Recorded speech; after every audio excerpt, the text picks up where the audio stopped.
Dans l'année sortie médiatique, il y a Popol Mopassou là. Voilà. Et Tindingana, Betali Solomoko, vraiment, je me disais que bon, ce sont les réalités du terrain. Je n'ai pas le temps de Rolande Lango. Mais quand la sortie médiatique à Popol Mopassou là, je me suis dit non.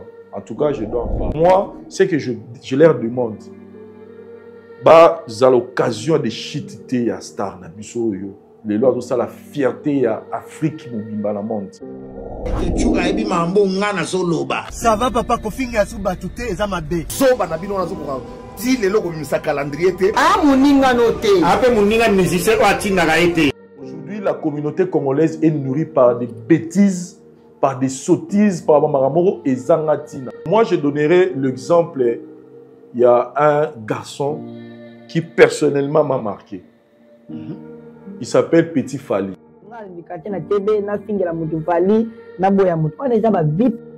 Ils ont la Kali, ils ont la Jaël, ils ont la Toutou. Autour bazo prétendre qu'il faut pas se défendre na boya ko insulter bandeko mususu. Les baba benga na recadrer na tout aborder. À propos de lobby, il y a pas eu infiltration. Il dit Badiat lobby, il y a eu infiltration. Mais moi, je souhaiterais qu'on fasse Tobi Misa Fali dans ma camboana. Ça, c'est vrai. Comme si guerre Mogoya Badba, entre Baona Bamoba, tu as bureau et artiste. Parce que quand c'est les bis, Popol fait partie, il y a bateau, Bazara, la bureau, il y a Fali pour pas. La voix du peuple, oh, la voix du peuple, oh, c'est bien, oh. Vincent Chilouise, étoile de la presse. La voix du peuple. Longueur d'avance. Les informations partout dans le monde. La voix du peuple. Toujours actualité. Salut et bienvenue sur La Voix du Peuple. Merci de la confiance au Bopé Saguiso. Depuis 2023, Tokoti, 2024, par la grâce de Dieu, aujourd'hui déjà, merci à Kolonzambe pour la souffle de vie. Tout mon année, les 2024. Merci de la confiance, Nabino, bas commentaire, Nabino, bas partage, Nabino, bas suggestion, Nabino. Oui, ça là, tout ça là, vraiment.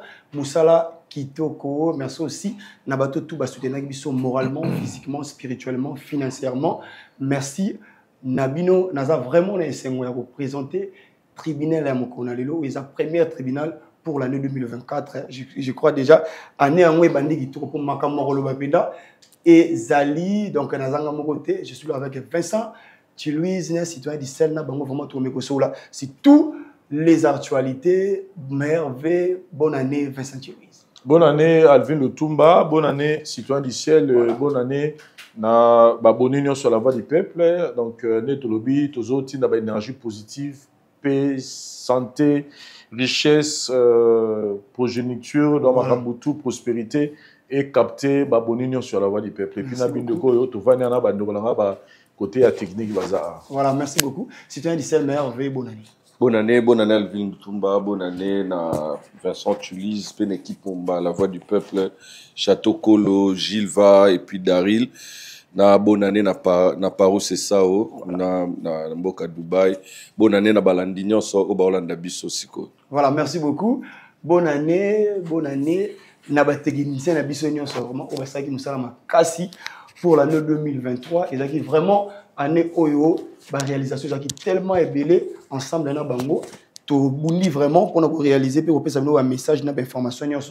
Vincent Chilouise, je crois aujourd'hui tout le monde a vraiment analyse sur bilan. Il y a des artistes Ferrego là, il fallait pas, mais avant on a tout commenté un peu tout sur la sortie médiatique. Il y a Popol Mopassou là, selon message dit bah d'être tapé ça qui pour na on a bis au grâce témo, au trouver sortie médiatique on a dit.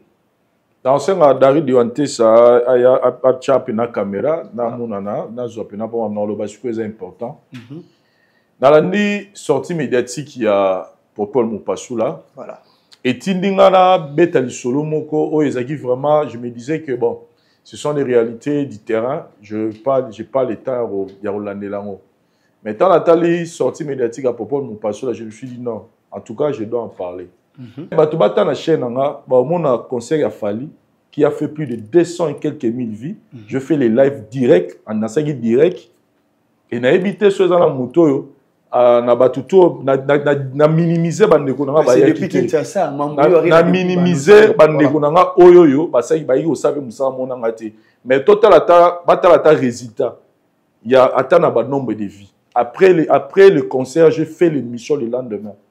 Donc, pour qu'est-ce que je vais dire? Je vais simplement dire, au moment entourage, il a fallu pour pas, les entourages, ils ont bien marqué. Je n'ai pas, il y a critiqué ou attendre un mot, parce que les résultats sont là. Il n'y a pas aujourd'hui orchestre, star, morobo, oyo, azar, réaliser ma caméra, ma casse, nani, baza, bolelo. Je n'ai pas, il y a critiqué entourage.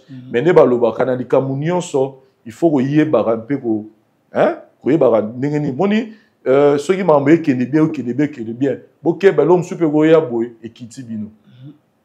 Vous comprenez? Voilà. Donc j'ai parlé de cette histoire pour montrer que à la fin, moi je suis venu, je fais mon travail. J'ai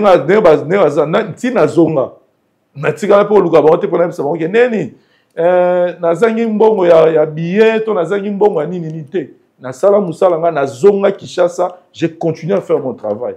Et puis je fais l'émission pour dire que si on a l'obara makambo, na l'obango te pour na la ramutu ya fali.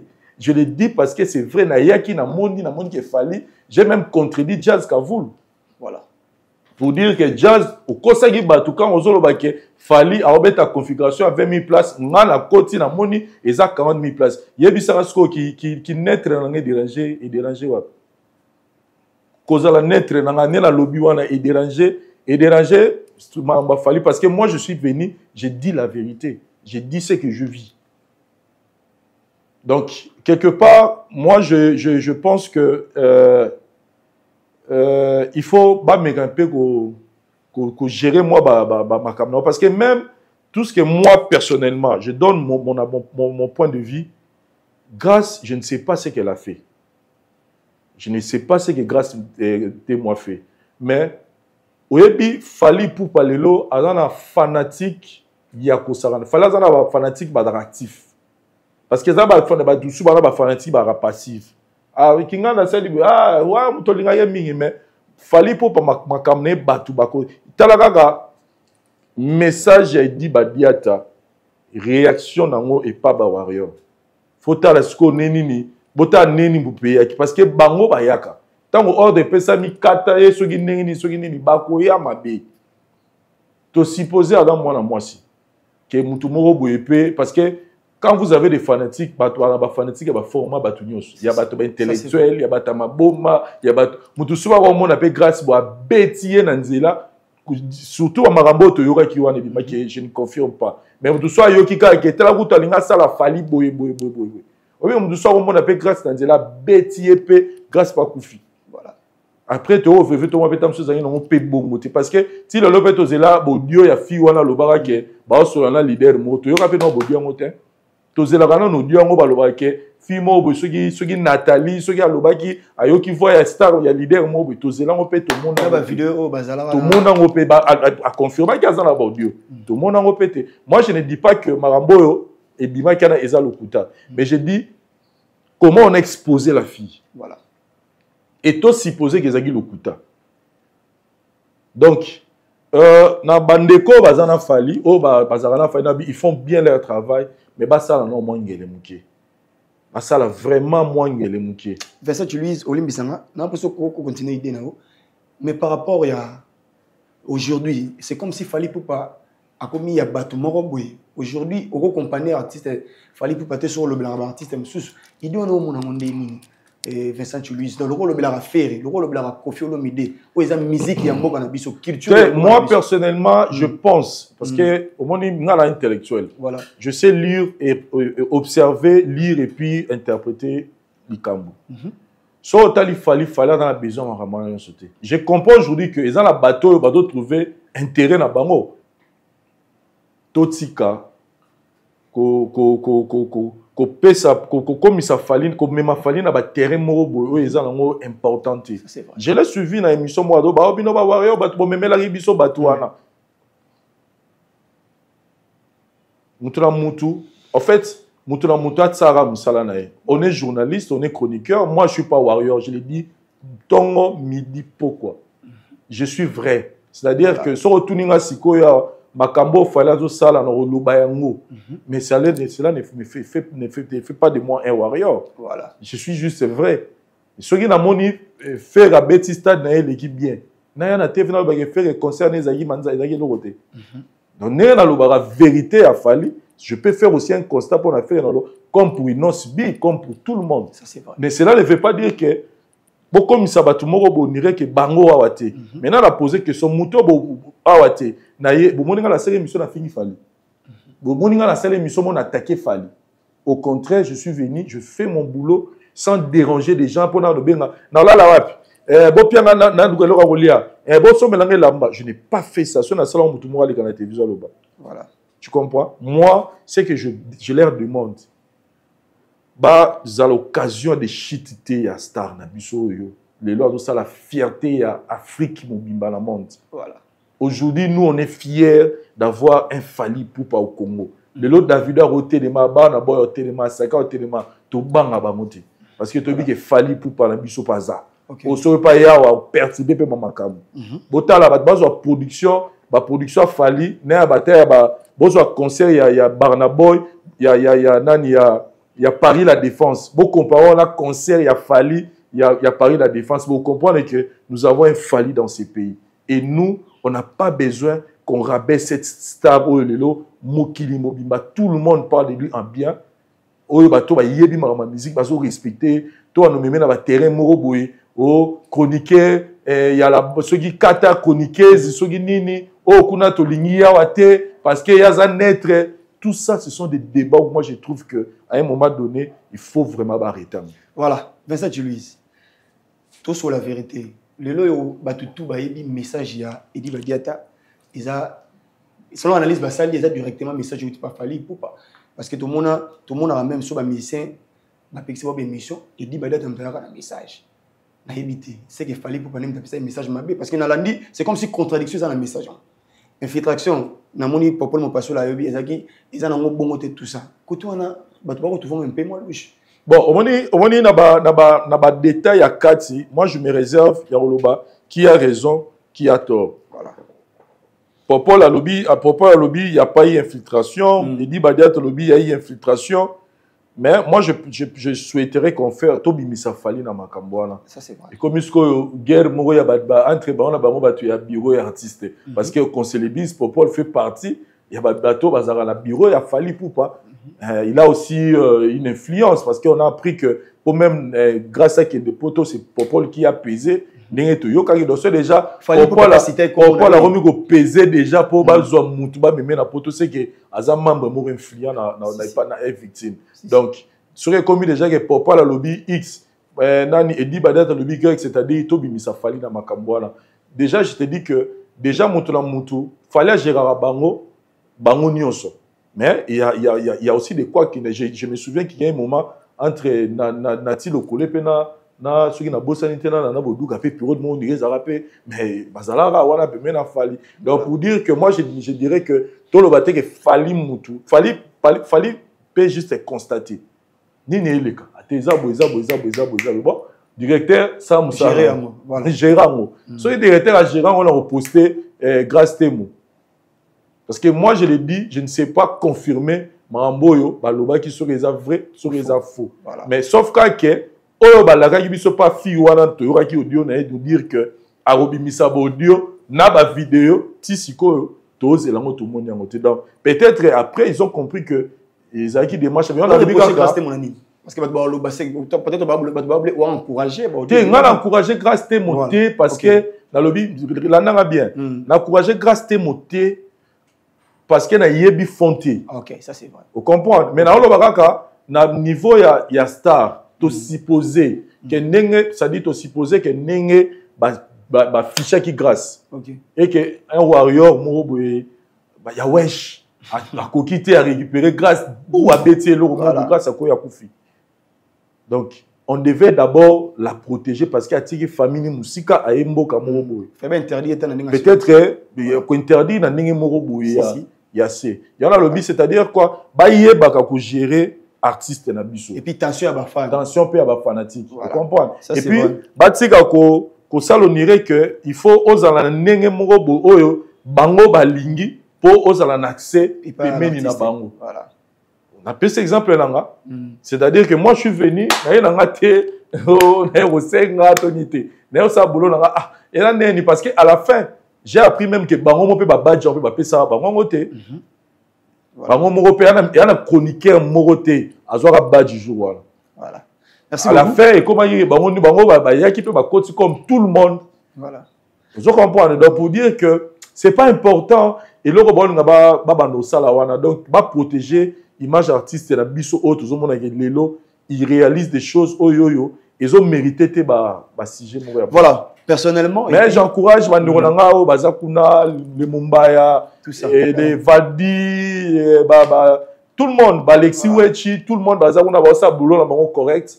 Mais biloko ils ont honoré musicien parce que tout ça commence dans c'est pour mataliko. Voilà. Personnellement félicitations déjà dans le bac par rapport à Moussalo Salaki. Félicitations vraiment Vincent Louise. Vincent Louise citoyen en ligne sanga mamuké. Pardon en zone parce qu'il est au fan de Mamotali bilan. Mais à lire Mamou moké Vincent Louise.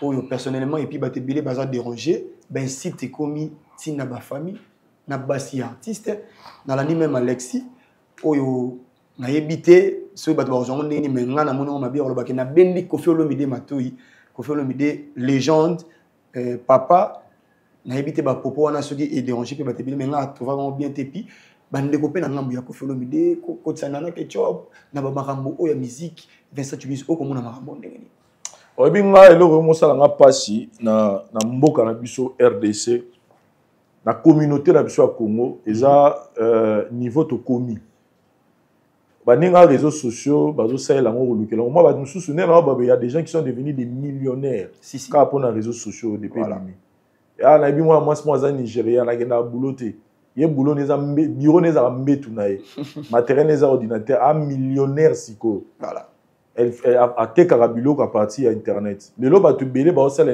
ba komi ba millionnaire à cause de internet. Voilà. Mais biso tokomi kokoma de plus en plus tozo c'est-à-dire bah hein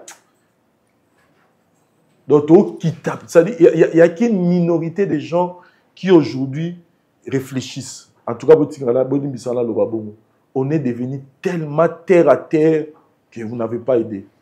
Aujourd'hui, la communauté congolaise est nourrie par des bêtises, par des sottises, par Maramoro et Zangatina. Et tu vas voir cette personne, il peut pas en aimer. Au moment où nous sommes dans les TikTok, il y a autant de mamans dans TikTok. Nous sommes à s'abonner peut-être à la nega basi mabasi. C'est liberté, mais ça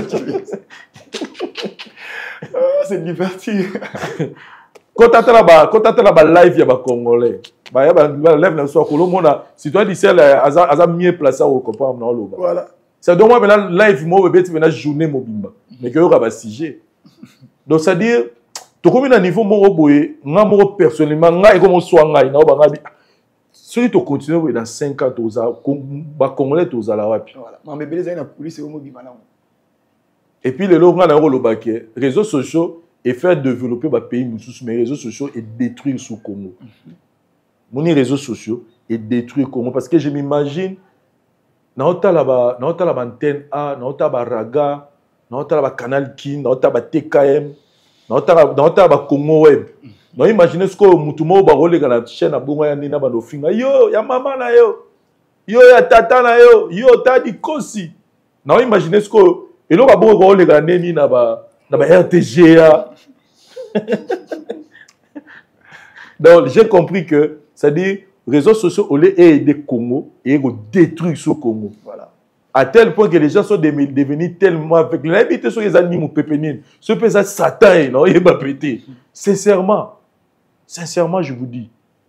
Et, au moment où Marambo, au Tuninga, so vanina batwa kamoko, ou lyoki bango. Ou la explication par exemple par exemple j'ai la rôle au babi réputation va somba monter hein on est réputation j'ai la rôle au babi réputation va somba monter na ba finga na sida na otikate parce que ça réputation na ego bomela et ko ba mi ba pe ba manga c'est à dire son la ni pe j'ai le rappela ah mais j'ai la raison hein so yepé koto o rappelle ah papa moi si à mon tout net nga moni na vanda na marié muto le na TV ou a toucher moi si nanga ah frère on va aller loin voilà à moi que na yeba ote mais ce vena na yebi vena que Alvin tu incites ma femme mon épouse c'est-à-dire tu m'as touché. Si. C'est-à-dire donc bref, ok, il a raison, il dit des choses. Ok, il a raison. Donc bref, si tu as il y a neni barosi samakabwana. Et bon, donc moi je te dis simplement que pour le moment dans Marambo, on n'a pas place moto le baguette. On observe seulement. Et surtout que comme obsession à Bakongo, il y a biso Congolais. Il y a Rosala concentré quand na buzoba. Oui, ezala bambo mususu. Oui, na nini na Dubaï. Oui, na Dubaï so koti, obeti site ya porno ekotarate. Ah bon? So obeti site ya porno na Dubaï ekotarate. Ata yo za expert sur internet ekotarate. Voilà. Vous comprenez? C'est-à-dire que il faut ce que biso ba consommateur ya ba réseaux sociaux to ba na vous censurer. Aussi longtemps que ba to ba na censurer té parce que mutako le dans internet aya finger vin. Mais ce biso so to bi que non désormais to ba na tala sou mutu wana té. Si. Ce qui to monika ke za yo tango ba la ma to longo liomba la moko. A okota bo atali ba moni devi. Atali amoni devi. Au quand il va continuer sous. Voilà. Mais ce qu'a talé à côté, ça moni 40 000 bataillers, 8 000 commentaires, 50 000 j'aime. Frère, vous voulez quoi? Vous voulez biso tu as ça ni. Il y en a le bi biso moro ba de côté total. Ce qui ton ennemi ko censurer. Babilo comme B parce que na ba télévision na Kinshasa a to zayi to na commission à censure. O ezara ke ne mutu tango lo makamno ebi ke commission à censure les autres langa. Donc ceux na dérapé ba olanda nga ba okanga mais ceux qui déjà sur internet commission à censurer les autres. C'est que sur l'État est capable de désactiver TikTok na Congo, est capable de désactiver YouTube na Congo, est capable de désactiver les réseaux sociaux. Bon, peut-être parce que niveau est comme aucun. Moi je vous dis ce que le problème c'est est-ce que bato l'État ngo oh ba senga ko sala est-ce que bazara contre YouTube, c'est ça le problème. Donc bref, au moment moi je donnerai l'exemple, il y a un garçon qui personnellement m'a marqué. Il s'appelle Petit Fali. Voilà. Ezala baba Kali, ezala ba Jaël, ezala ba tout autour bazo prétendre qu'il faut pas se défendre na boya ko insulter bande ko mususu. Des baba benga na recadrer na tout aborder. Aujourd'hui Petit Fali a koro kende place bata faire bazar. Alors on est très à l'aise. Voilà. Alors que place batu ya les musiciens nyons sont mbora na biso tam so na point peu apprécier la petite na courage na. Mais tu verras jamais c'est Léoné ba ke poto na quel est ambassade ni misara mais quel est l'artiste musicien il y a F victime ou a ça l'impact que le Petit Fali. Ça c'est vrai ça t'es. Voilà. Et il est aimé. Mais au cours de la mission mogo au Petit Fali, au Petit Fali pena yepena, ce pena la moto au fin na rapina batu pona Fali. Au bi ya Petit Fali. Ça c'est vrai. Parce qu'il y a outil Bouéné. Bouéné. Ta ngala tsala pechela ba uta pina beta so tsone ngaya, ayena nu balali na maluku, ba benga na beta makolo, sa balola la ba yolo kapela, azola na ba wenze. Afwa po ali afwa yembela batu, ba pese mbongo. Pechona c'est étoile. Mais tala place au Fali memi mais tala ba émission sortie médiatique et tout albi ngana kumisaka Fali ngaba vie privée ba tetali ngaite ba ko finga ozomona o yose pelisa ozomona ondeni bon ngana kota ba vie privée ba tuté kinalika na te ngalo belaka Fali nanga parce que falati na mututé tongo etana lo Petit Fali kana TV lo ba finga mutu na komona po jambon ngalo bela Fali pupa parce que na lingaka yena o asalaka na musala se pesa batu na musala koma niveau koma lenga ndikate na TV na fingela mutu Fali na boya mutu on eza ba vie privée ya batu mususu vie privée na ngai yango boya mbinga na obela vie na ngai na obela makambo Fali et puis vie privée ya Fali na suka na musique o ya bana na ya mosi ya entourage na kota ate parce que suka na musique ça misa bombe na yena bando yemba ni na yemba kana bando kumisa Fali na nga parce que lo ke komisika poto za makambo na salaka ya Fali. Vous comprenez? Donc moi, je conseille à Batoyo qui se prétend qu'ils aiment beaucoup les artistes, qui veulent les défendre. Ils ne sont pas obligés de les insulter. Ils n'ont pas besoin. Il y a beaucoup d'artistes au Balingara Mingi et puis il y a quoi attaquer bato mususu po balakisa na ba fanatique ya bato ya star wana ke bango balingaka star wana mingi. Ils n'ont pas besoin de ça. Qui base exemple ya Petit Fally. Oyo yaka na télévision akumisaka a Fally, maza aimé na ba warrior tout. Ya la warrior moto balingaka Petit Fally te ba comme la loi de la dualité c'est ngaka bazala ba mukie. Mais Aza Muto Lelo, il est aimé, respecté par tout le monde. Voilà. Tu ne le verras jamais dans les insultes. Donc, pour ces gens-là, et puis, moi, je ne viendrai pas éduquer, donner des leçons, comme à donner les leçons. Mais non, ça peut être un fanatique, un fanatique en général. Voilà. Moutoumou Azoya, pour l'accès à mon artiste, et vous pensez vraiment que c'est important pour la Bible. Parce que la réalisation des artistes, je parle de tous nos artistes. Nous avons une dimension à niveau, mais chacun réalise à niveau. Donc, ceux qui ont mais n'est pas obligé. Et puis, quand il y a régler les problèmes personnels, on a musicien XY à l'insultant pour y avoir un musicien, c'est que c'est vérité. C'est hypocrite. Vous comprenez? Là, je parle pour tout le monde. Pour tout les gars en internet pour na ofinga parce que bazar ofinga na ideni a simbi calme robo a simbi frame abi ke frame na ngeza ba kofifil eza ba warrior eza ba gaulois eza ba spiritas eza ba cultivé eza ba nani ba villageois ça dit na simba place mo repo na finga. Voilà. Merci beaucoup. Tu vas comprendre gars que ils n'ont pas besoin, ils peuvent faire comme Petit Fally. Voilà. Et puis ça merci beaucoup, Vincent Louise, Opé Mandambo. Voilà, merci pour l'analyse. Citoyen du ciel, Vincent Lobimingi. Il y a peut-être ceux qui bref pour le banini, mais il y a une question qui tout fan de la mine métallique. Parce que Vincent Louise, c'est vraiment un billet à expliquer mon billet. Tout ça, le bilan a fait rigoler, il fallait pour pas. Il y a peut-être ceux qui bananani. Mais moi, personnellement, dans le tout banana bilan, il fallait pour pas. Tout le monde a le concert. Combien de concerts l'artiste a dit? D'accord. Avant tout le bilan, voilà. On peut savoir information c'est que CNM, où il y a centre national, il y a musique. Où il y a Fally pour pas disque platine, export l'année passée. Et où il a lancé déjà appel, il y a certification du en France. L'album où il y a producteur, toute la maison de production, tout le label en France. Déjà, saisir bango, na ba preuve, na ba document sur la vente par rapport à la vente sur la Liban en France. Et délai, ils ont jusque le 22 janvier 2024. Parce que à certifier l'album en export déjà en printemps 2024. Dans printemps, ils ont mars, avril. Donc, certifié déjà l'album.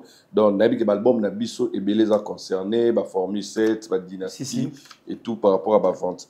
Alors, surtout le bilan, il y a artiste Fally Ipupa, dans le concert par rapport il y a année 2023. Voilà. Fally Ipupa a sali plus de 15 concerts dans le monde entier. Déjà, d'abord, on a grand événement. Et Fally Ipupa a salari stade Massamba Débat na mai 2023 et puis à Betaki na novembre décembre na espace à 3 jours à Betaki U Arena, Ovo Arena et puis ING Arena. Okay. Mais au-delà de ça, na janvier Fally Ipupa zagi na Dakar na même janvier on a zagi na stade il y a Angola stade Dos Coqueiros et puis na mars à Zongela Ibiso Awa Otomonei abetagi 2 concerts VIP na Pullman et puis na Showbiz vous avez un concert dédié vraiment na Formule 7. Alors na juillet tout ça un événement munene où Izaki à Namboka na biso sous hiérarchie ou sous au patronage du président de la République et puis na organisation internationale de la francophonie. Il y a 9e GA francophonie où au place Fally Ipupa à Salaki ouverture il y a Massanouana et puis après Magité à Longwa Kei na Katiola eza na Côte d'Ivoire eza ville où Aliboso donc premier artiste congolais habite na ville wana ya Katiola ezali fali pour pendant août. Premier artiste congolais. Premier artiste congolais abeta na ville wana ya Katiola. Donc depuis musique a commencé. Depuis musique et banda ezali fali et puis agenda obeta na Bata na Guinée équatoriale place ba artiste na biso belé pe babeta. Et tant autai Bata fali pour papa na 10 ans. Il y a fondation na FIF à Salaki ba fan na ba Warrior cadeau abetela ba un concert na stade municipal. Voilà na septembre. Et puis aiki ko voyager stade municipal à Bandal. Il y a Bandal. Okay. A voyager à na Uganda na Tanzanie. Place abete na stade à Roi. Et puis ayebeta sous na Uhuru Garden et na décembre juste après ING. Juste après ING, U Arena, puis Ovo Arena, tout le monde a fallu pour passer à la série, à un concert dans l'Aps, il y a une semaine.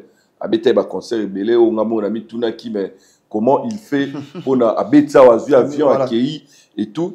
Abeta il Sofitel Hotel, abeti Ivoire Golf, ou qui VIP, ayobeta Marcori, car na Côte d'Ivoire, et puis à Cotonou, na Bénin, ayobeta stade BP dans le Sénégal, puis à Essouxa na Radisson Blues, où il y soirée VIP, kuna na non stade BP dans le Cameroun, et puis à Essouxa na Sénégal, où il y soirée VIP. On a bongo pour un concert. Combien de concerts avec l'année 3, 6, 9, 12, 15, 18, 21 concerts. 21 concerts pour l'année 2023. Pour l'année 2023. Voilà. Merci. Sans compter les concerts privés. Sans compter les concerts privés. On a zoomé les concerts officiels. Où il y a un calendrier. Sans compter peut-être les concerts où il y a Rataki. Suite peut-être il y a moi. Des timons où il y a Rataki. Il y a président Angola. Ancien président Angola Koufa Kiboy. Mais qui ne rattrape pas après. Voilà. Alors, on a la trilogie. La trilogie. On a la bande, on a ça, il y a un événement miné, il y a une trilogie, et puis stade Massamba Débat, où il y a un événement phare dans l'année. Voilà. Donc, il y a tout yashiko pour le concert, l'artiste Ferrigo. Tout ça, c'est bon. Artiste Ferrigo, là, pour 2023, artiste est en prison, a été un concert en France, dans Évray, où il y a eu un concert où il y a le rôle de maman et il y a Bizorbi remix. Il y a eu un concert où il y a eu un succès dans la toile et puis partout. Et puis il y a eu un bar. Et puis il y a eu un petit concert en Évray. Artiste qui a zonga, tout le monde qui a zonga, il peut annoncer les biseaux, parler du peuple où il rataki. Et puis il y a un qui annonce qu'il y a un stade de martyr dans Poto. Il y a 4 concerts en Côte d'Ivoire. Il y a 4 concerts en Côte d'Ivoire, il y a Ivoire Hotel, et puis il y a concert privé. Voilà. Et puis il y a un concert Moko na Nairobi, où tout le monde a dernièrement. Et puis il y a 2 concerts à Brazzaville, tant qu'à outil tourné à États-Unis, il y a un concert à Brazzaville. Mais il y a un point. Makas un événement où il y a grandiose. Voilà. Événement où il y a grandiose, il y a Ferrigo là où il y a événement de l'année pour l'artiste Ferré et aussi un événement où il y a événement phare p na communauté na biso na musique congolaise. Il y a bongo stade des martyrs, il y a Ferrigo là. Voilà. Où tu as chance à recommander en p à vivre en live. Dans Ferrigo là na 2023 beta stade de martyrs où il y a vraiment carton plein et puis musique à bien. Après on a fait 4 concerts en Guinée équatoriale. Aeko beta 2 concerts live na Bukavu, a sali pe concert na Mwanda et na Kin Awa a sali près de 10 concerts live pour na représenter pe album nae Dynasty 2.2 ou Salaki barbecue na niveau pe à Yama campagne et voilà. Donc en totalité Ferrigo la combien de concerts? En totalité soit la 3 concerts aux États-Unis. Na Dallas, na Dallas et puis na Iowa, na Bostonville, on m'a dit 3 concerts aux États-Unis. Donc en totalité Ferrigo là, azana 6, 7, 9, 10, 14, 15 concerts. Voilà, ça c'est vrai. Tous on a fallu pour par rapport à trophée pour l'année 2023. Voilà, pour le trophée, en 2023, dès longtemps annoncé ma CNM Awa.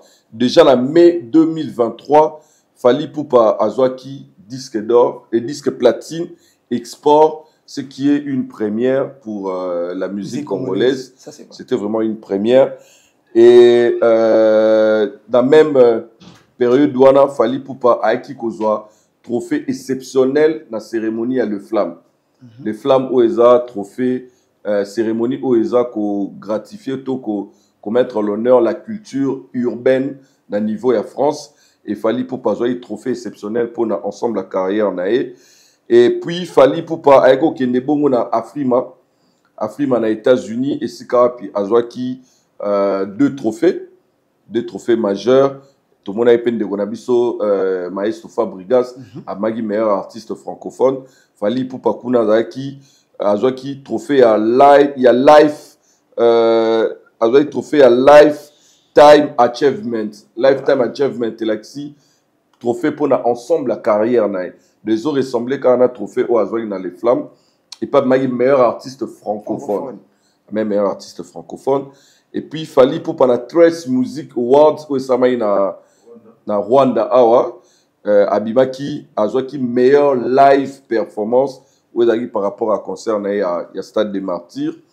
Et puis Azwaki trophée il y a meilleur artiste de l'année aerozwana Jaili Awards au bazaki pena ndeko Ferregola et puis na Inance B il y a ma meilleur artiste de l'année.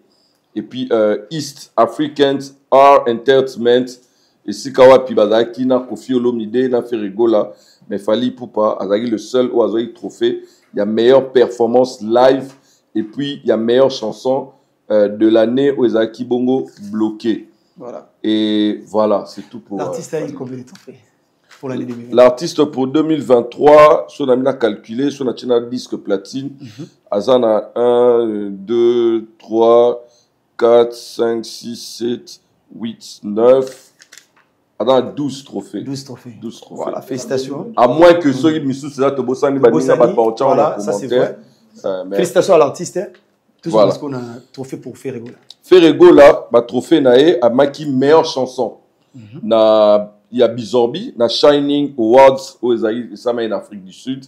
Et puis a maki meilleur artiste rumba na Afro Music Awards na Braza. Azaki Bongona Fabregas. Voilà, sans polémique. Ça, félicitations aussi à Ferregola.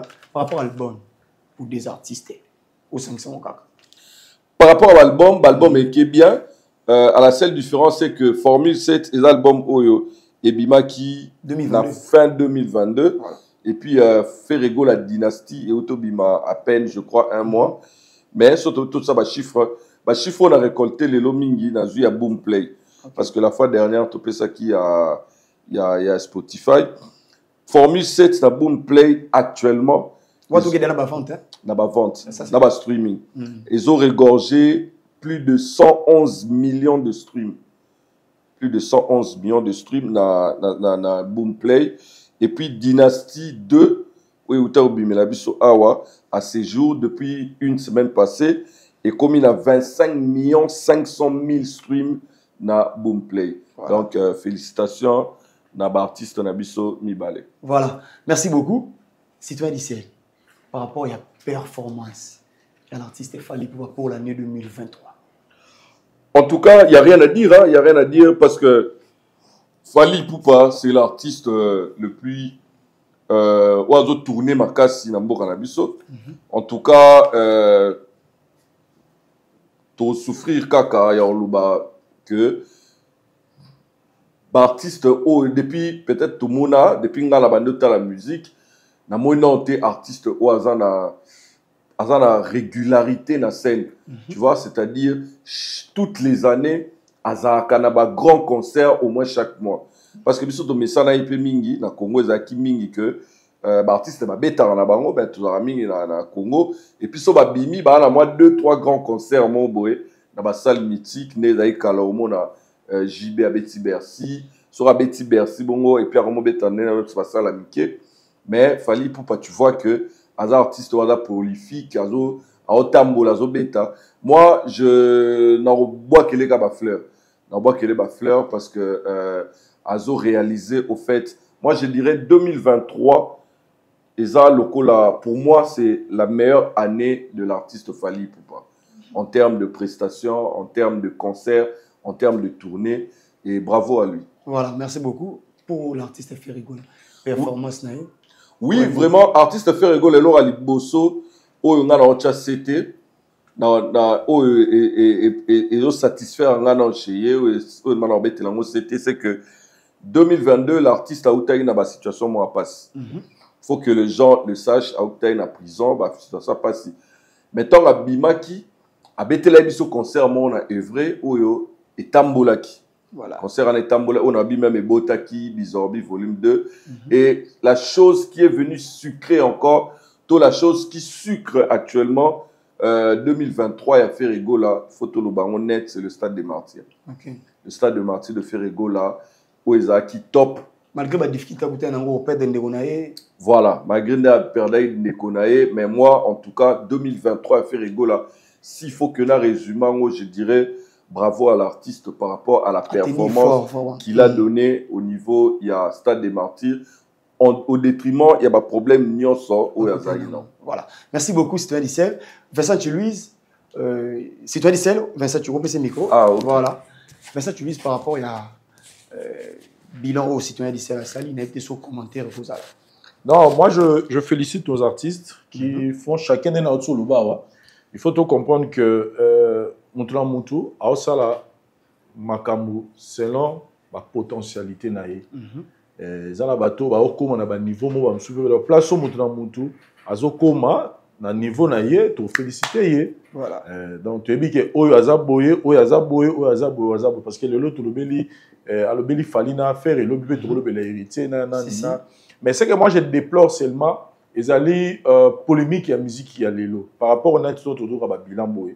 Au moment où tant à les arrêts bon tant à calaté tant à baouer na ba JB ba Kofi Olomide ba Félix Oisé quoi ba papa les arrêts neni les arrêts qui jiba bêtise Zénith pour ba fan à maison mère ba y a la débat na Zénith ya JB les arrêts mukolo jouer à bêta qui Zénith voilà des comparaisons bah ya biso leki ya bino ya biso leki ya bino bobo ko fait le milieu là il initié masula Bercy ko fait abeti Bercy carton oui abeti Bercy carton jiba lobby biki rouge ayo corriger Bercy aye peut pas betango biso semi américain na sima tous en débat en été mais je voulais juste vous faire montrer que polémique ya musique et faïza bongo mais les lots polémiques la musique est comme une fallait abeti Arena Paris la Défense okuta ina Gaulois et fondule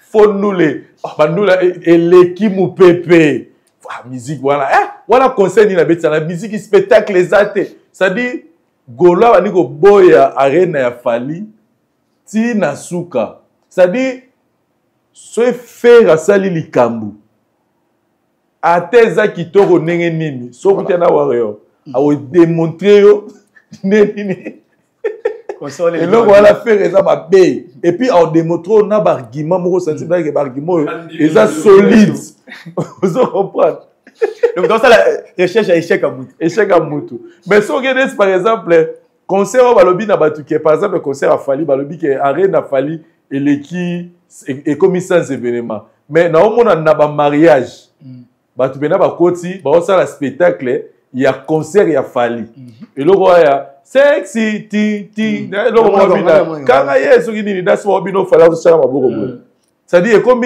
challenge et comme tu obeta tanga mo beta ça dit le roi là to vivant mon ba concert kala ba Zénith à JB bonnet nga personnellement biso bina ba Zénith ngane la boy le lo ekima nga za so che Zénith à JB na pesio mukongo na lobine la yo bana concert bana itina soura tu rappelles na concert là pour donc na maîtriser pas na mama banga voilà ça dit et là bana na monango na concert à Fally ça dit au moins na monango non concert et beti nango mais ba juste concert voilà ba mobine on tina ba chorégraphie ba mariage ce sont des choses qui et ça va peine souter na ba concert na biso lelo voilà ozomona par exemple mutation lo ba bi Fally ba concert na etika la raté na ba concert à Fally toluka ngo to mona ngo te frère tous à sincère musicien ni na ba concert ebele eza na support le gars fali boke YouTube Voilà.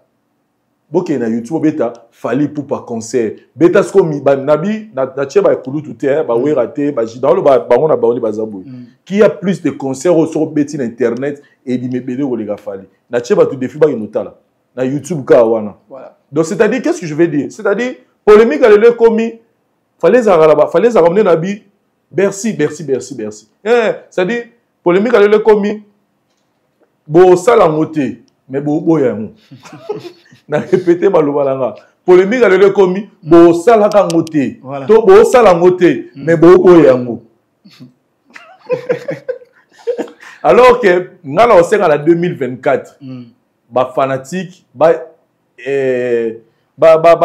mema ba leader na bango na niveau ya ba défi parce que liboso to ndolo ba tobe que musique na poto ezali ko beta na passe mais na 2023 to moni fala beti 3 espaces 3 concerts ya minene inosbi abeti concert na ya minene na Madeleine na Belgique donc sikoyo to moni pelelo Fabregas annoncé biso déjà Casino de Paris c'est-à-dire pour la 2024 ba fanatique boyebisa ba leader na bino aweza suma rambuté ya to beti angote mais to eka ko critiquer ngo to beti angote te aweza siko ke boye pena to so kapela ndenge za tanga ba jibe na ba biso la to ba fanatique ba maison mais ezaki dans ça débat ya Bercy ya wera na Bercy ya jibe boloba ki bic rouge bokorusha ko wapi ya werele qui ça dit le débat était comme ça.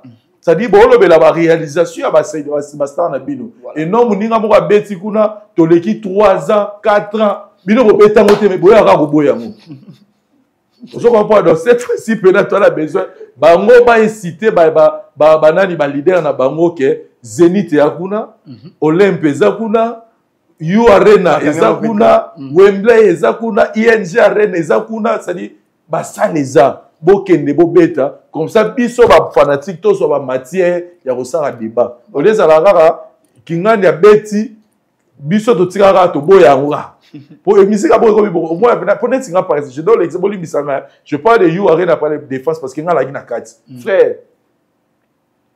faut mon elengi à concert moi j'étais là faut mon elengi au mona ajustage façon bazo ajuster ba makambu ya concert au mona peut-être il fallait avoir mandé moya nini featuring basaki na Yusundo. Moi je m'attendais pas Yusundo au Bimawan. Ou notre Yusundo. Ou aya Nakamura. C'est au mona ba oboye les gars tellement bien, ba bini, ba yembi. On rappelle mon so abi. Concert on a un spectacle était. Ouais spectacle ni wa longa fa. Ko yemani fala yembi kuna.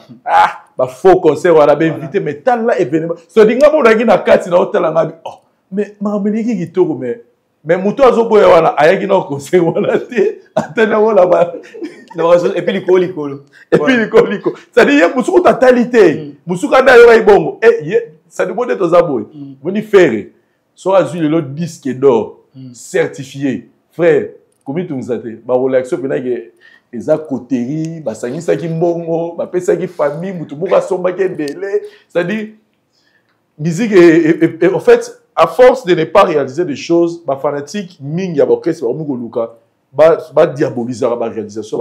Alors moi, je leur demande, au lieu de diaboliser les actions des autres, c'est mieux pour inciter ce qu'on va star na bino. J'encourage Fabregas na betele maboko. Nga la convaincu que Fabregas va beta na nenga na yebeli Fabregas. En tout cas, au signer tiba Bercy wana. Parce que dans mon agenda musique, c'est quelqu'un qui a la confiance na. Donc na yebi que Casino na au betango Arbet tapé Zénith voilà. En tout cas, naebi que ce qu'on a encouragé peu ba héritier ba tout. En tout cas ba musicien tout ya liao tout ça on le là. Ma solo ya ba o ba combattant et sili. Boya ce ko beta no ba concert. Tout le monde a peu force na bino. C'est voilà ça. Et là en parlant de Fabregas parlant de Fabregas, je demande aux villageois ba kende vraiment ba villageois ba dans espace Schengen, ba kende vraiment ressemble ba Bia Casino de Paris parce que jusque là dernier chiffre c'est qu'il n'y a que 115 billets de TKM. Ça, déjà, combien de places 2080 places. Mais je dis ça pourquoi? Parce que Fabregas a 3 concerts en France et le 3 concerts on les dépendre d'un concert où il avait même dit ceux qui sold out et ça là mais to ba billet c'était comme belé il va annoncer les 2 autres concerts. Il y a un ancien Batuba qui est vraiment villageois, mélomane à bonne musique, Batuba linga tabita, Batuba linga mosinjo, il est vraiment ressemble à billets en ligne, dans le site à Casino de Paris, sur le côté, dans le site à Casino de Paris, au agenda, concert Fabregas, au cliquer, au monde en lien, dans le billet. S'il y a des concerts au PSA Fabregas, parce que dans le live, il y a concert na ya vie, je peux dire. Ils ont concert amené dans bêta. Dans salle amené ne pas dans la carrière. La salle mythique. Salle mythique, Casino de Paris à salle mythique. Casino de Paris à salle mythique. Concert européen ça tout et l'on Euro le bana Fabregas. Bon, tout ce que moi je vais dire à Fabregas c'est d'abord Fabregas ça a moutassa la musique bien. Voilà. Et ce que moi je vais lui dire c'est d'abord d'éviter de guerre à Mickey Mikiwana. Parce que c'est l'une des choses où équité ça Fabregas. La guerre à Mickey Mikiwana. À éviter la guerre wana. Et puis, à vraiment le boko na promotion. Ami mona te kaza Fabregas au déjà commis. Ami zongana nous Fabregas à tabita. A lukana nous que. A tcha promotion makasi. A lobé la concert nae. A créé ba événement autour. Il y a concert wana et puis après ça les sous la moni single more bimi wana Robodzel et bimi achela ngo les sous maël les sous et puis pour que et accompagner concert wana jusque août. Voilà, ça c'est bien. Merci beaucoup citoyen d'Iciel dans zone là yo. Fais ça tu lis internet makambo internet tout là tout la moki boué tout le monde les sous ba bimi c'est biso mon avait Zakari Baba va te mouiller ma belle. Jour à Paris, c'était le 4. Ouais, parce que vol réserva les 5 na Tongo, c'était le 4 décembre. Na gare du Midi wana na Bruxelles wana pour na zo mutuka na convoiturage pour na zo à Paris. Na zaki place mo na fandi to so na bandeko ka ba congolais to kutanara moi to partager na moni ba lingai na moni jeune mo ba akoti a si jeune na moye wana ta na moni mutu mo boye moi bizarre quoi parce que on non pour la vie ce combattant quand même face à la propre et tout ça ba ouais mutu boye ndeni parce que tant a poussani aya pesi ngambote na pesi mbote oh ve bonjour ngai moi na bino moi na biso après, c'est les gars là qui n'ont pas le week-end, non, moi la Zakari Bababasso. Bah moi type moi Zakari ça bima. C'est un bima. Parce que toi bimi, ne type pendant 2 semaines on a bien tiens continue là, ils a pour yo au filmer pour humilier Zakari. Bon non ça mon point. Pourquoi na ça là? Moi na yemo consciemment. Donc moi en fait, ça moi détraqué mental quoi. Donc moi mon tu es un problème. C'est-à-dire, moi, au senti que vraiment, il faut qu'on ait une santé psychiatrique, et tout ça. En fait, moi, dans la monnaie, bongo, c'est-à-dire, il y a un peu de bateau, il y a habité, la monnaie, tout le monde a côté, il y a bimi na mobe bakei. Après, il y a habité, balugara, diminuer Zakari. Mais pourquoi faire ça?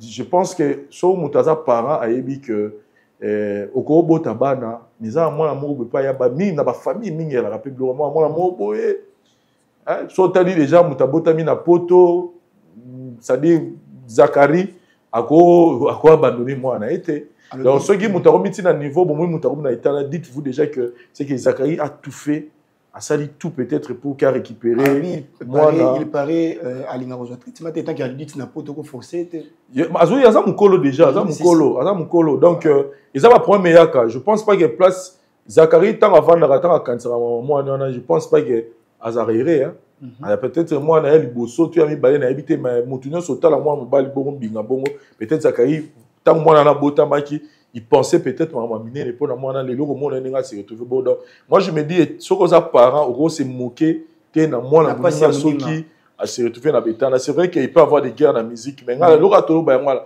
j'ai aimé petit fala lobby ba guerre en musique to sous son musique ça que dans nos contacts ça basi bana tout ça non parce que so ba côté na ba famille il y a net muto a filmer moi na so côté na famille au coup peut-être en sous bana moi la montant sous moi na Zakari tout ça va parce que moi na Zakari ils ont un défaut dans zoto toni tezara que ce bazio ba réussi ko réintégrer que peut-être qui na ba centre de désintoxication ba l'année lié en reso année boire reso année normal mais ngala c'est na Zakari ba baswe nzokali maminu na été c'est son fils au léa za lelo si je mon boy singa ba singa bita baluka de la garde midi ah c'est-à-dire que ngala aussi na Zakari nenga lobi moi na so akoli ba forcerie traitement mais tant que parent à Luka, hein, à Luka moins mot parce que c'est son image. T'as pas de mon arana, encore mon personnel. Voilà, merci beaucoup. Si tu as dit ça, n'anga go back ça par rapport à parce que tu comme nation na suka, maman ndenge mo kindi, sous en guerre na mutu mo ba mo Luka na sous mo ko peut-être ba bimisi ndeko no mo boyede tout le monde n'a pas ndeko ken piana, ba blo ko mo sala maman trop. Si tu as dit ça en guerre na Vincent Louise, fait ça alors Luka façon ni na ça la pas ridiculiser. N'habiter en général, toi en globalité, tu peux dire quoi? Oui, il y a supprimer ma photo, tout. Il y a moi, c'est dans les réseaux sociaux. Moi, j'avais ces habitudes-là, anniversaire, na poster, il y a supprimer depuis la Roma Mondo. Juste pour ne pas tomber dans le bilo rabon. Voilà. Au moins, on a humilié, on a des places pour humilier, on a l'insulté, mais c'est très grave quand ma guerre il y a musique ma guerre d'opinion et comment ma biso tina ba niveau familial voilà. Parce que l'homme Vincent Toloba quand tu touches à ma femme hein, frère Luka guerre hein. Quand tu touches à mes enfants faut Luka guerre hein. Faut Luka faut vraiment 600 tu vois. Et biso tous en éducation bien jamais na roya et que même si quel que soit le problème que je peux causer on a yo dans l'inga jamais ko ya dénigrer famille na yo to libota na yo. Donc moi je pense que côté réseaux sociaux vraiment il faut batuba luka ba régler moi guerre wana ba guerre ezara na ngwa avant ba guerre ezara tout monde ba fait vert tout monde ba tchobo égalbi. Ma guerre est à mais oh et comme il a touché ma famille et maman ma bé et on peut pas encourager ça. Courage au Vesa Claire, courage à toute la famille. Voilà, merci beaucoup. Tout comme la soirée à Souka Saint-Louise, c'est un lycée. Voilà, on a évité message aux amis dans tout. Balandi biso soki moi le bezaki ya robakisa. Non, moi je félicite nos artistes et plus de à part des artistes plus de ventes Teki Asali Makasi donc on doit reconnaître que dans mon chiki biso tout autant les premières les deuxièmes à la donc Fali je le félicite déjà il nous annonce événement sur Yaminene nous on est fiers on le soutient parce que concert jour là na la concert na ya beta na invita kai na Kassav Kassav habita na Stade de France c'était vers 2009 Nathalie nuit à musique africaine on va beta na Stade de France PKK Nathalie siko moi Nathalie minyo ya Kassav Nathalie siko fallait les robima azoyemba c'est bon ce qu'on a est-ce que Joe ayeba que après tant des années à signer Boreux que place au béton comme invité comme invité un jour peut à Roya ko betango yemoko est-ce qu'il s'attendait vraiment ne loko bongo c'est-à-dire que et ça en fait ça m'a motivé hein, pour la sincère c'est-à-dire ça m'a motivé là c'est-à-dire à qui place mon bien invité pour soit visibilité mais après des années aujourd'hui il se retrouve devant la scène qui est Moutorbeta place Wana donc nous attendons cet événement c'est l'histoire de l'Afrique je pense qu'il sera le premier artiste musicien congolais africain qui a évolué en Afrique parce que Gims parce que Gims to tchala emi côté il y a diaspora mais na ninga na biso pena kin awa c'est une performance toujours c'est la pena pour la nangam na je félicite aussi l'artiste et musicien Ferrego là qui moi personnellement je me dis 2023 un numéro positif pour naé malgré les critiques mais Ferré cette année il a vraiment tourné ata o abetaki na nini na salle de fête ata sala ki boy Ferré abeti to moni ba concert na ye abimi trop na mboka en tout cas nous les félicitons par rapport à donc toujours c'est là 2024 au faire école à la kibiso pe a osala ba maminene na n'est-ce pas Schengen wana tozo zela Bercy na c'est vrai que tu le date ezana no yibanité mais en tout cas tozo zela ngo tozo zela ba performance ya bien osala yosala malamu na bandeko ya bato bazara tout autour a Fali. En tout cas je dirais seulement par rapport à la sortie médiatique à Popol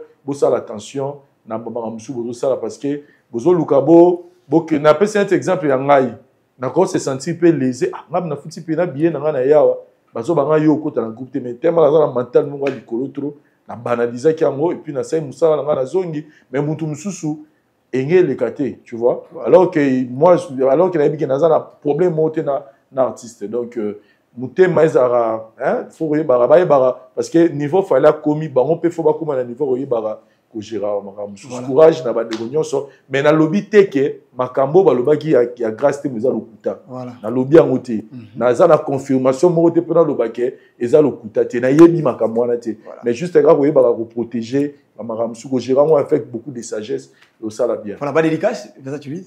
Il y a pas si mot de prophète Denis Less. Bonne fête, bonne année. Prophète Denis Less. Citoyen du ciel, comme Penza, Nasuka, Nabité. Bref, on va Baksani.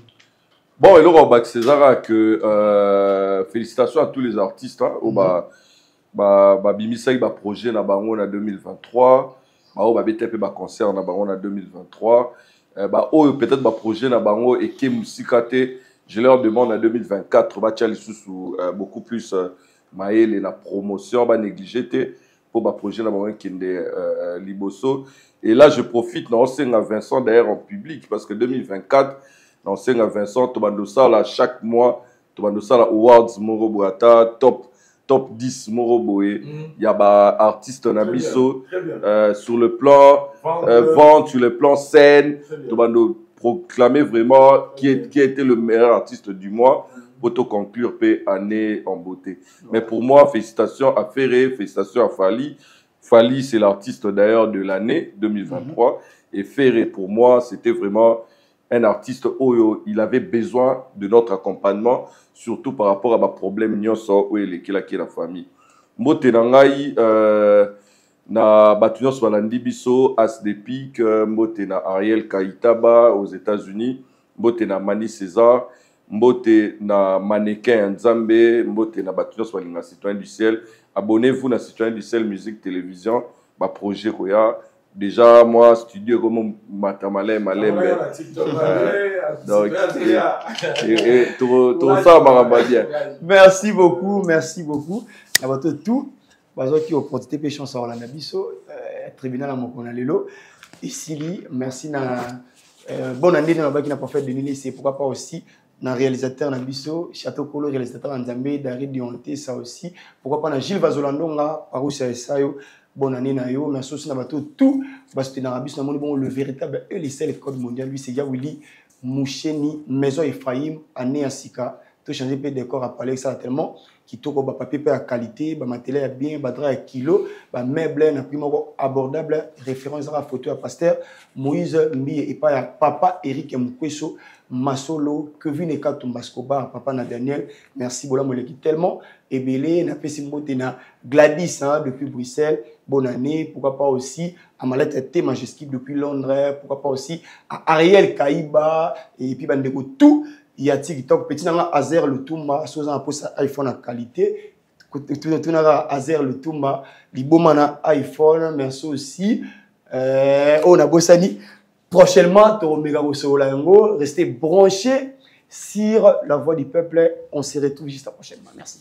Troubles du système immunitaire, chute de tension, maux de tête, fatigue, perte de poids, frigidité et diarrhée. Dites adieu aux inconforts et retrouvez une nouvelle jeunesse avec une tasse de Maxi Bien-être au quotidien. Une solution bio composée de plantes traditionnelles, 100% naturelle et reconnue pour sa vertu. Une formule adaptée pour hommes et femmes. Depuis plus de 10 ans, le Maxi Bien-être Café renforce le système immunitaire, restaure la fatigue physique, améliore le sommeil, aide à stabiliser la tension et la glycémie, nettoie les reins, soulage l'hémorroïde et la constipation. Chez les hommes, le Maxi Bien-être restaure le dysfonctionnement sexuel, l'impuissance et l'éjaculation précoce. Maxi Bien-être est disponible partout dans le monde. Passez vos commandes sur www.maxibienêtre.com. naturel. Dans le œuvre dans le laboratoire CRMTA ou ezali laboratoire médecine spécialisé dans la production il y a phytomédicaments, c'est-à-dire qui c'est à partir il y a nzete na biso ya Congo.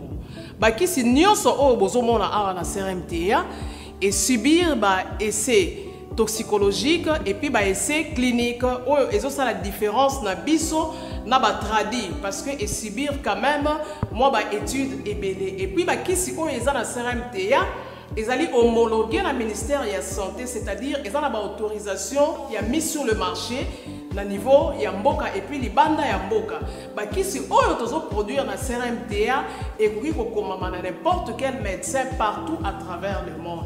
Dans le laboratoire CRMTA, nous avons deux branches, branche cosmétique et puis branche médicaments. Dans la branche cosmétique, nous avons dulci au collagène, pour ça, nous avons un sérum, nous avons un savon, pour le traitement, il y a un tampon, un douta, un ride, une poche et puis un cerne. Nous avons un dulci réparateur, pour ça, nous avons un sérum, nous avons un savon, pour associer gel douche, pour le traitement, il y a un bouton et puis pour réparer le poissonayo. Nous avons un dulci cheveux, pour ça, nous avons huile, un shampoing, pour le traitement des cheveux abîmés, des cheveux haut et baby, des cheveux colorés, ils allaient botter sa soukinoki et puis ils allaient retarder repousse des cheveux blancs. Tout ça un parfum na biso ou tout ça à base de banzete na biso ya Congo. Spécificité na ngo ils allaient quitter ça stress na kati ya nzoto. Na branche médicaments tous allez na méamycine, sirop comprimé, ou ils allez kiss na biso ya ba mib, ba levure, ils a anti-poison, ils allez traiter ba problème nyonso. Il y a les boumou, tous allez na kiss na biso diazostimule, ou ils allez traiter ba différentes formes d'impuissance sexuelle, tout en éjaculation précoce, dysfonctionnement érectile, manque de libido, azospermie, tous allez na kiss na biso zingenalis, suppo na comprimé. Vous allez traiter différentes formes, il y a hémorroïdes internes et externes. Vous allez régulariser le cycle, il y a maman. Vous allez na sensiphos, vous allez il y a malaria, présenté sous forme de sirop comprimé. Vous allez na méamycine crème, vous allez traiter différentes formes, il y a maladie, il y a ploposo, mycose, il y a makolo ya bana mibali, maladie empesema palata et pas ya bana, na maladie msou ya loposo. Vous allez na diazolex, ils allez traiter différentes douleurs rhumatismales, douleurs ya mokongo, paiement, allergie au pollen, ils allez pommade tomuli kombo ya papa na biso tondele diazolo. Vous allez na médecine crème ndenge na tamaki, vous allez na allium, vous allez kiss na biso ya tension, ils allez traiter hypertension. Vous allez na borex, vous allez kobombisa système ya papa, ils allez komisa yango mulai pe monene. Vous allez na menga kiss na biso ya makila, ils allez kozongisa makila na bato oyo baza na problème ya anémie, quel que soit sorte type ya anémie. Et puis vous allez na tisane docteur Maxon, où ils allaient tisane na biso, ils allaient traiter ba myome, ba fibrome, ba kyste ovarien et puis basi où bazana problème ya bobota. Vous allez payer na diabéine, où ils allaient kyste na biso ya diabète et puis vous allez na anti-poison na biso, où ils allaient neutraliser poison na kati ya makila.